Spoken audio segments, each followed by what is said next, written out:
E aí, meus queridos, tudo bem com vocês? Essa semana eu fiz um aporte em Itaúsa e eu gostaria de trazer um vídeo aqui pra gente estar trocando uma ideia sobre ela, porque eu acredito que na precificação que ela está sendo trabalhada, ela pode estar abrindo uma porta de entrada interessante, principalmente para pessoas que têm um foco ali muito mais de ter um investimento a longo prazo, em quase que similar a uma aposentadoria, de fazer aportes recorrentes em empresas que geram um fluxo de caixa tanto para pagar uma distribuição de lucro, quanto que pode fazer uma alocação desse recurso em ativos que podem no futuro gerar mais renda em médio a longo prazo. Então, o vídeo de hoje é sobre isso, para mostrar qual que foi o meu racional por trás de o porquê que eu fiz essa aplicação em aporte em Itaúsa e o porquê que eu acho que pode ser interessante, principalmente para essas pessoas que têm esse viés de médio a longo prazo. Fechou? Claro que nada do que for dito aqui vai ser uma recomendação de investimento, é apenas um conteúdo educativo para que nós possamos tomar melhores decisões ao longo do tempo e ter um melhor resultado nos nossos investimentos.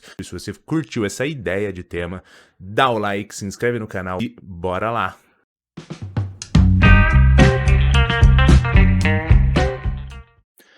Para quem não sabe o que é a Itaúsa, como que funciona as ações de Itaúsa, a gente já tem um vídeo explicando muito mais detalhadamente aqui no canal. Eu vou estar deixando aqui em cima para vocês que tiverem mais interesse, poderem clicar, mas dando uma passada breve, a Itaúsa é uma holding. Uma holding é o quê? Uma empresa que ela não tem um foco operacional em vender produtos ou prestar serviços, ela geralmente faz investimentos em outras empresas ou outros negócios. Então, ela é uma empresa que investe em outras empresas e o resultado dela depende do resultado dessas outras empresas. Então, se ela faz investimentos interessantes, essas outras empresas vão pagando lucro para ela ao longo do tempo e ela vai tendo esse resultado positivo ou negativo mediante os resultados das empresas em que ela investe, beleza?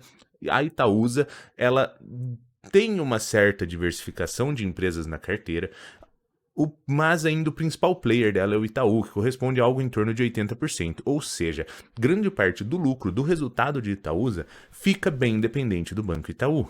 O que não é algo problemático, porque ele acaba sendo o principal banco referência que nós temos, acaba efetuando lucros e distribuições de lucros com frequência, o que acaba trazendo para a Itaúsa um certo fluxo de caixa, onde ela tem uma previsibilidade de que ela vai estar tendo esses recebimentos ao longo do tempo e ela consegue utilizar esse recurso tanto para distribuir aos acionistas ou fazer alocações em novos investimentos com um pensamento de médio a longo prazo, com foco em ou valorização das empresas ou em maximização de faturamento e lucro ao longo do tempo.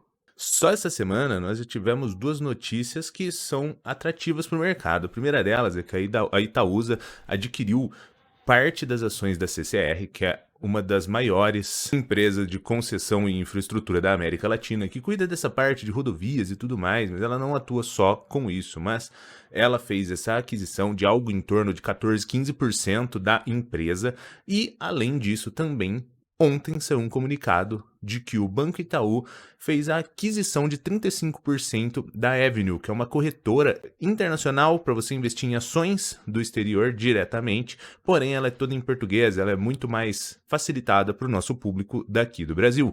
Então, mas esse daí você pode falar, pô, mas foi o Itaú que comprou. É, só que a Itaúsa investe em Itaú.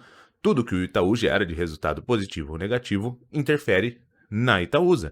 Então, quando você investe em Itaúsa, além de você estar exposto a esses investimentos que ela própria vai fazer com esse resultado dela, você também está exposto a todas as outras operações que essas empresas investidas vão fazer. Então, se o Itaú ao longo do tempo fizer aquisições e tudo mais, a Itaúsa vai estar sendo afetada positiva ou negativamente também, concorda? Porque esse investimento que o Itaú fez, em algum momento, pode frutificar ou não e vai impactar no resultado. Se for um impacto positivo, a Itaúsa vai acabar se beneficiando. Então você tem uma exposição direta aos investimentos de Itaúsa e uma exposição indireta aos investimentos que as investidas de Itaúsa vão fazer ao longo do tempo.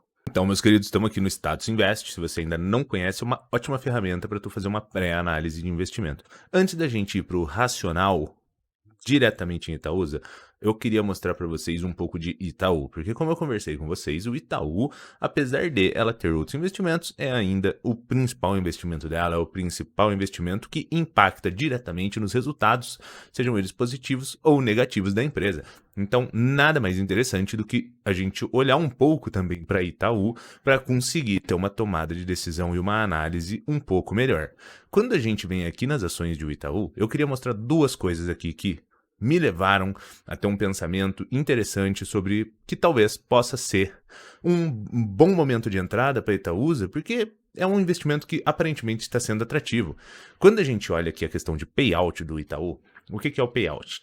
É a parte do lucro que ela é distribuída aos acionistas. Então, a empresa vai ter lá, digamos, 10 milhões de lucro, e você pode, se você distribuir os 10 milhões, você distribuiu 100%, ou seja, 100% de payout. Se você distribuir 25%, você distribuiu 2 milhões e meio. Então, a taxa de payout é a parte do lucro que vai ser repassada para os acionistas.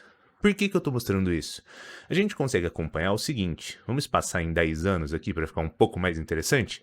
A gente consegue ver que o Itaú ele tinha uma taxa de payout um pouco maior, de 75%, 90%, 70%.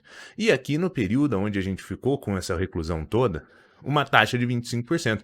Isso daqui foi devido a obrigatoriedades por conta desse momento de fechamento e tudo mais, para que as empresas bancárias, instituições financeiras conseguissem ter uma redução dessa distribuição em prol de pensar que talvez no futuro pudesse ter um cenário que ninguém conseguiria estimar como que iria ser por conta desse fechamento. Então, para que se reduzissem essas distribuições e, em contrapartida, um banco, quando ele não está conseguindo distribuir a grana dele, faz sentido que ele vai ter que usar isso daí, talvez com empréstimos, para fomentar a economia, então isso daí também acabaria impactando. Então, essa taxa de payout aqui, que está em 25%, é a taxa mínima e a taxa que foi obrigatória a que eles tivessem que executar ao longo desse período. Então, isso daqui, ao longo do tempo, tem uma tendência de que aumente. É claro que a gente pode pensar que talvez por essas mudanças de cenário com empresas de fintech, como por exemplo Nubank, Banco Inter, talvez o Itaú direcione um pouco mais de caixa para talvez fazer aquisições, como no próprio começo do vídeo a gente já notou que ele fez uma aquisição de parte da Avenue.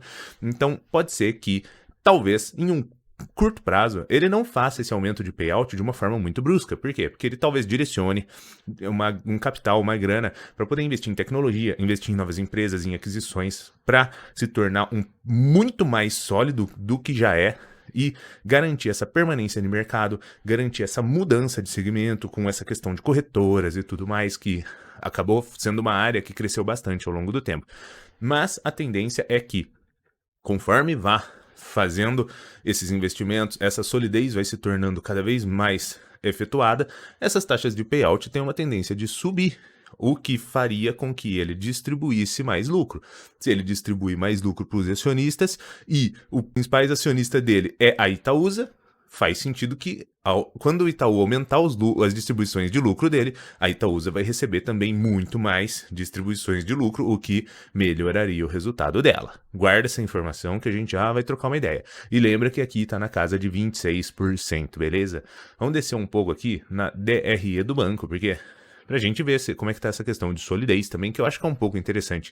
Se a gente for olhar aqui os resultados de Itaú, 21 bi de lucro, 23 bi de lucro em 2017, 25 bi de lucro em 2018, 27 bi de lucro em 2019. Chegamos aqui em 2020, aí você fala, nossa, tivemos uma grande perda de lucro em relação aos anos passados.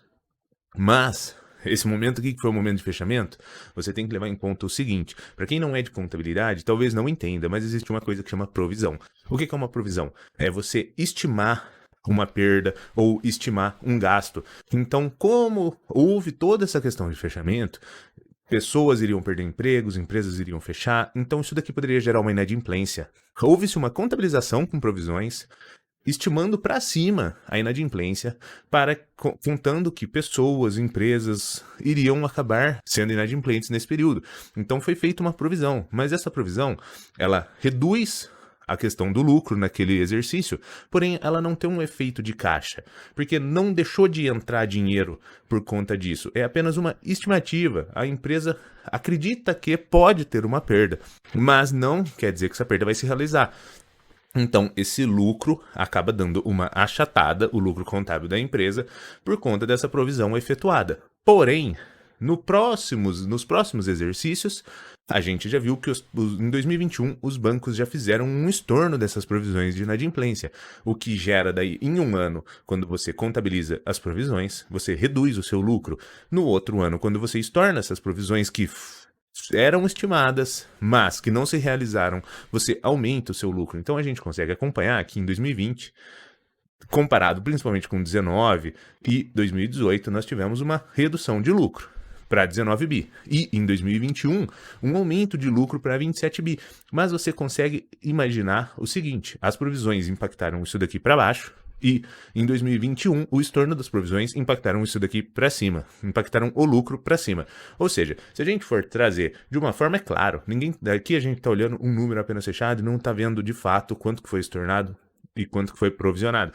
Mas nós temos a informação de que foi provisionado em excesso, por prudência e conservadorismo, e depois começou a ser estornada essas provisões. Ou seja, a gente poderia imaginar que o lucro aqui, vamos imaginar que ele fosse 23, e aqui o lucro em 23 também, por quê? Aqui a provisão reduziu um pouco, e aqui o estorno aumentou um pouco. Então, se a gente trouxesse numa linha média, não houve uma perda tão significante. Quando a gente compara, principalmente com 18 ou 19, houve-se uma manutenção de lucro. Eu sei que pode parecer confuso, mas eu queria trazer essa questão aqui, porque essa questão de provisão, muitas pessoas não entendem. Assim, não é o porque você vê um lucro ali que de fato é aquele lucro. As demonstrações contábeis de uma empresa, elas são fechadas por regime de competência, ou seja, é quando acontecem os fatos e não quando entra ou sai dinheiro. Então, quando você considera essas provisões, não necessariamente você já teve aquela perda. Aquela inadimplência ela não se realizou, mas é uma possibilidade de se realizar. Porém, o que não se realiza, quando é estornado, se no momento que foi feita a provisão gerou uma despesa, quando é estornado, ele tira a despesa. Então é por isso que ele joga o lucro para cima. Então existem diversas coisas contábeis que podem modificar o resultado, mas não é uma modificação em prol de te enganar. Isso tudo é uma questão legalizada contábil, para que você consiga, justamente você como investidor, consiga ter uma real noção de onde você está entrando. Quando essa provisão é efetuada, é para mostrar para o investidor assim, ó, temos um risco aqui e pode ocorrer esse fato, beleza? Aí agora, vamos entrar na questão da Itaúsa. A gente entrou um pouco naquela parte do Itaú primeiro, para conseguir mostrar essa questão do payout, que está na casa de 26%, e na DRE, para mostrar que, por mais que passamos por todo esse processo, os lucros ainda estão consistentes e com recorrência, beleza? Aí quando a gente vem aqui em Itaúsa, eu vou mostrar o porquê que eu, na minha opinião, porquê que ela pode estar extremamente atrativa, beleza? Então quando a gente olha aqui a casa de dividend yield dela, em 6,31%, já é uma taxa extremamente considerável. Você não pode comparar ela com a taxa Selic. A taxa Selic, ela é cíclica, ela oscila. Em algum momento ela vai cair, em algum momento ela se torna a subir, porque é todo esse controle inflacionário, igual nós já tivemos diversos vídeos aqui. Inclusive, se você tem essas dificuldades ainda com esses temas, dá uma acompanhada na nossa playlist que a gente tem aqui, Careca Flix Investindo do Zero, que você vai ter uns temas mais básicos para você conseguir ter uma solidez ao longo do tempo, beleza? Inclusive, temos vídeos aqui de como analisar uma ação e tudo mais. Voltando aqui nessa parte de dividend yield, aqui é a parte do lucro que foi distribuído. Isso daqui é uma métrica para você saber o retorno sobre o capital, praticamente. Você pega a parte que foi distribuída e o preço da ação e você consegue ver o quanto que aquele lucro que foi distribuído representou do valor da ação. Então aqui na casa de 6%. Por que eu acho extremamente interessante? Porque, como eu disse para vocês, além de ser uma empresa sólida, que investe em, principalmente Itaú, que corresponde a 80% dos resultados, é uma empresa já sólida e com recorrência de lucro. Então, aqui, e fora isso, ela pega esse capital e investe em outras empresas também perenes, ou seja, empresas que ao longo do tempo elas vão continuar tendo consumo. Se você olhar o meu vídeo que eu apresentei com maiores detalhes da Itaúsa, além dessa participação de CCR que ela adquiriu agora, que é infraestrutura é algo que é recorrente, a gente vai sempre demandar de uma melhora de infraestrutura no país por diversos motivos, por questão de logística e tudo mais.